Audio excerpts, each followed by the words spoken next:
Una setmana més, benvinguts al programa de la Federació Catalana de Futbol Americà, un nou programa on repassem la tercera jornada de la 27a Lliga Catalana Júnior, la única que va disputar partits en aquest passat cap de setmana. Comencem, com ha de ser, repassant els resultats d'aquesta tercera jornada. Reus Imperials 6, Terrassa Reds 49, l'Hospitalet Pioners 28, Granollers Fènix 0, Barcelona Pagesos 15, Barberà Rookies 8, Argentona Box 20, Falcons Senglars 6 i Badalona Drac 0, Barcelona Búfals 13. El resum dels partits el comencem dissabte a la tarda al municipal de les Redis de Reus, on es va disputar el primer partit. Els Imperials encara seguiran al fons de la classificació sense conèixer la victòria, ja que els Reds de Terrassa van complir amb les prediccions i van guanyar sense problemes als rosencs per un contundent 6-49. Destaquem d'aquest partit a Juan Ruiz, autor de 3 touchdowns i dels 7 punts addicionals que va llançar. Ja en la jornada de diumenge, els pioners van aconseguir la seva segona victòria de la temporada davant uns Granollers Fènix, que és l'altre equip que encara no ha guanyat. Sota una important pluja, els de l'Hospitalet van imposar-se en un joc de carrera que es va mostrar molt poderós. Narcís Bach va anotar 2 touchdowns. Pagesos, per la seva part, va aconseguir una treballadíssima victòria contra Rookies en un últim quart d'infart, anotant 15 punts de forma consecutiva. Gabriel Ferran va ser el jugador que els va anotar. Per la seva part, a Badalona, els Búfals van per fi sumar la primera victòria en un partit molt intens i disputat fins al final. Els Eagles de Vilafranca no van jugar aquest passat cap de setmana, però el seu equip sènior va estar present en les festes de Sant Raimon, aconseguint el títol de la tradicional estirada de corda.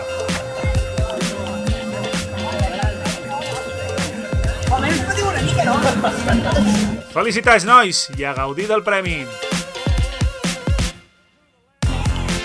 Ja tothom en el món del futbol està pensant en la gran Super Bowl de la matinada del 5 al 6 de febrer que enfrontarà els Atlanta Falcons contra els New England Patriots. Tota la família dels Fènix de Granollers ja tenen la cita en un restaurant, com no, d'estil americà.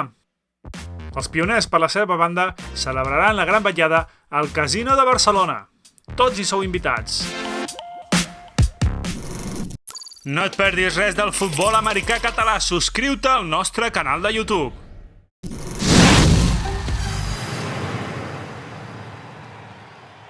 Tornem amb el resum del que va succeir aquest passat cap de setmana i tancarem el programa amb el que va succeir el diumenge a la tarda al municipal d'Argentona, on els Bocs van guanyar els Falcons Senglars. El partit va destacar per la gran intensitat i el bon treball de les defenses durant tots els minuts. En el primer quart, cap dels dos equips podia anotar. Eren els Bocs qui semblaven estar millor posicionats en el terreny de joc i a poc, a base de carreres del seu running, Alejandro Bonin, començaven a obrir la defensa gironina. Per fi, ja en el segon quart, Eloi González anotava el primer touchdown del partit i posava el 7-0 al marcador. Amb aquest resultat arribàvem al descans. La tònica general del partit va ser la mateixa en la segona meitat. La pluja, més, feia encara més pesat el córrer, encara que això va semblar no importar-li gaire a Jordi Aymeric, que amb un espectacular retorn quasi aconseguia anotar. Va ser el seu company Pedro Gandarillas qui en el mateix drive aconseguiria acostar els Falcons Senglars en el marcador 7-6, ja que els gironins van fallar l'extra point. Tot i això, no van tardar gaire els Bocs a reposar-se del cop i novament amb una jugada de carrera posaven terra de per mig. Audel Sabater va ser l'autor d'aquesta gran anotació.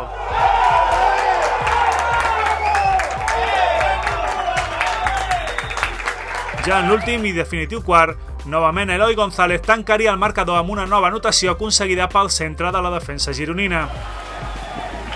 20-6 seria el resultat final. Amb aquesta victòria, els Bocs segueixen en la primera posició de la taula classificatòria, empatats amb 3 victòries els Barcelona Pagesos. Per darrere, Rookies, Falcons Senglars i Pioners amb 2 victòries i una derrota. Búfals, Dracs i Reds estan amb una victòria i tanquen la classificació Imperials i Fènix encara sense conèixer la victòria. Aquest proper cap de setmana torna a la Lliga Catalana Júnior amb la disputa de la 4ª jornada amb aquests partits. Rookies Imperials, Dracs contra Pagesos. Els Falcós Senglars rebran a Búfals. Els Bocs, per la seva part, tornaran a jugar a casa aquest cop contra Pioners. I Fènix buscarà la primera victòria a casa contra els Reds de Terrassa. El que succeeixi en aquesta quarta jornada us ho explicarem la pròxima setmana en un nou programa de la Federació Catalana de Futbol Americà. Fins aleshores, seguiu gaudint del futbol.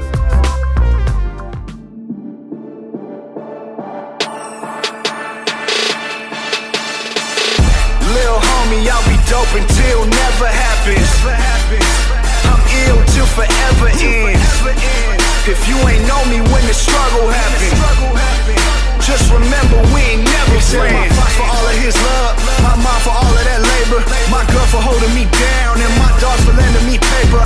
Oh, nobody in the world, no favors. I started at the street, aiming for the skyscrapers. The difference between 4th and 1 and 1st and goal is in your soul. Depending on how much you gas yourself is how far you gon' go. I'm too down to go off of this.